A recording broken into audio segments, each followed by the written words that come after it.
So, hi Laura, thank you so much for meeting me today to discuss Okay. your work and the benefits of hypnotherapy. I think your work is just so very interesting, and I haven't interviewed anyone that does hypnotherapy before, so I'm very excited Oh, for this interview.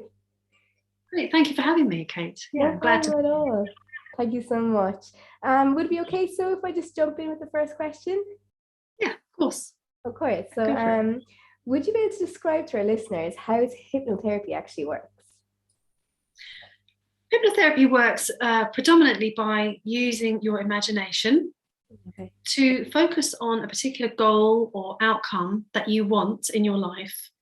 And it works well because when you're in that place of hypnosis, you can focus on that particular goal without any other thoughts coming in saying, oh, that's not possible, or no, I can't do that. So you have that complete focus on exactly what it is you want without any, Distractions. without any inner critic stepping in. So that's Okay. basically how it works. Yeah, so very interesting. And Yeah. from your own experience, why would a client come to you for hypnotherapy? Anything that they're struggling with to change by themselves. Okay. So that could be a habit they want to stop doing, like smoking, or it could be a mental block that's in the way. They might want to go for a job interview, but they think, oh, I'm probably not the best person, or I'll mess up the interview, or Okay. they might want to lose weight, but they can't change the behaviors that are keeping that weight there. So they might want to stop eating a certain way or stop eating at certain times. So anything that they think, I've tried so many times to do this and I just can't get a handle on it, hypnotherapy can help. Wow. Okay. So That's loads of interesting. different Yeah. reasons. Yes, Yeah, it can really help with many different things, really, can't it? yeah. Yeah. And I suppose I just wanted to focus in on how can hypnotherapy assist an individual who is struggling with poor mental health? It's, see, that's a complex one, but it's very effective at the same time. So I wouldn't want to say one size fits all. Yeah. Yeah. But in general, it's poor mental health can often be accumulation of negative events, negative thoughts, um, negative mindset due to things that have happened or things that they think might happen. Yeah. So you can start by helping them to concentrate, because usually the mind is so scattered by that point that they can't concentrate on any one thing, and everything's difficult.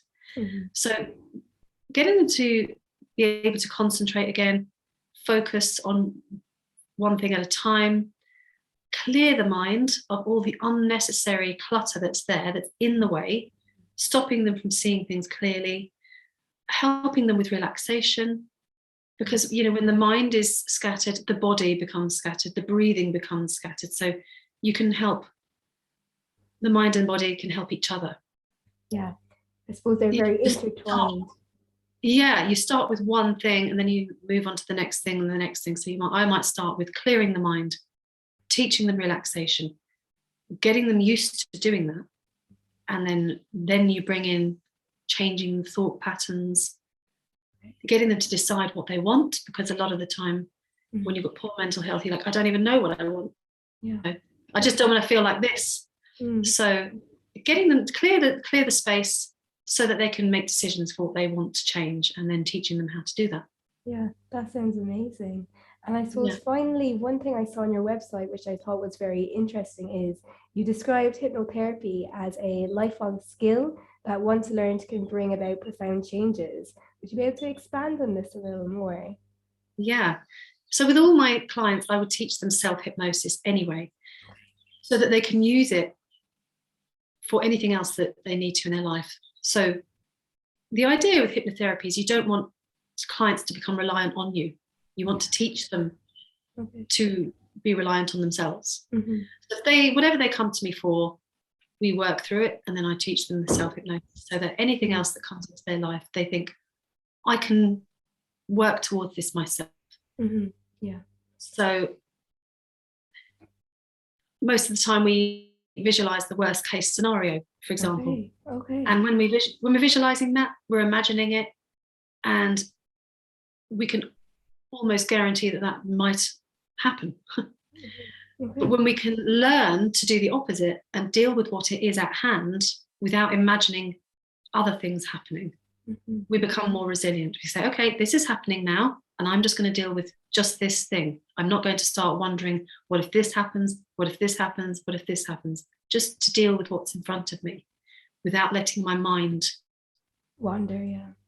wander elsewhere. So keeping, again, being able to focus on one thing at a time, seeing things in their true perspective, and keeping yourself as positive as you possibly can be with whatever situation you're in. Yeah, yeah, That makes definitely. sense. Yeah, that makes complete sense. Yeah. Thank you so much for joining me today. I think that was really interesting, and I think it gave our viewers a good insight into what hypnotherapy is, because I think a lot of people are kind of confused by the concept. Mm. I suppose it's just not talked about too much, really, is it? Yeah, I think people think it's some form of mind control. They're a bit afraid of it. And it's nothing like that. They're completely in control. It's quite the opposite. They're completely in control of what thoughts they